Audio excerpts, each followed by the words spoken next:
2 वर्ष पहले की बात है। वो पंजाबी शरीर, गौर वर्ण की युवा महिला ने उस सत्संग में आकर के बैठती थी, रोती रहती थी। हम जाते थे तो उन्हें देखते थे अपने पागल बाबा के सत्संग में। हमने एक बार उनसे पूछा, हमने कहा कि बहन आप इतने प्यार से और इतना इतना रोती हो, ये हुआ क्या? आपकी स्थिति साधारण नहीं लगती मुझे। उन्होंने कहा मैं पंजाब की हूं, मैं चंडीगढ़ की हूं, मैं तो भगवान भगवान को नहीं मानती थी। फिर कहा कि मेरी जो सास है वो ठाकुर जी की बड़ी सेवा में ली, और राधा वल्लभी संप्रदाय की मेरी सासू माँ राधा वल्लभी संप्रदाय में बहुत पूज्य गोस्वामी जी कोई वो उनके गुरुदेव थे, और राधा वल्लभियों की जो सेवा होती है जुगल सरकार की, वैसे ही नहीं, उठाना खिलाना पिलाना अष्टयाम सेवा वैसे ही। और उसके बाद में जुगल सरकार को एक सेवा में एक सेवा होती है आईना दिखाना,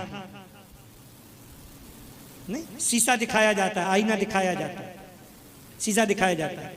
तो शीशा दिखाना ऐसे कर तो मुझसे सासू माँ ने कहा, वो देखती रहती थी कि मेरी सासू ऐसे करती ऐसे करती। एक बार सासू जी बीमार हो गई तो उस बहू से कहा, बहू बेटा तू थोड़ा मेरे ठाकुर जी की सेवा कर दे, ध्यान से सुनना, ठाकुर जी की सेवा कर दे। सासू तो भीतर थी, तो वो सेवा करने में लगी वो बहू, और सेवा करते करते करते करते वो सब देखती थी, वो देखा हुआ था उसने।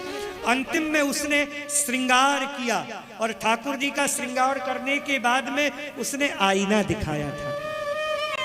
और जैसे आईना दिखाया, आईना दिखाने के बाद में फिर यो करके आईना को जैसे ही देखा तो एक आश्चर्य ये हुआ कि आईना में उसने देखा कि ठाकुर जी मुस्कुरा रहे।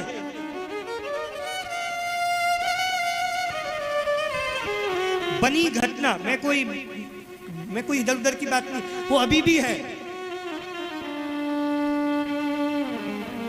वो कांप गई, उसे रोमांच हो गया उस बहू को। वो हमें ये घटना बता रही थी। तो मैंने देखा, मैं चौंक गई। मैंने कहा ये क्या हुआ? फिर मैंने ठाकुर जी का विग्रह देखा, बोले विग्रह तो नहीं मुस्कुरा रहा। फिर आईना दिखाया, और आईना दिखा करके यो करके आईने में देखा, आईना में मुस्कुरा रहे हैं कन्हैया। आहा, उसके बाद में ऐसी लगन लगी, लखी जिन लाल की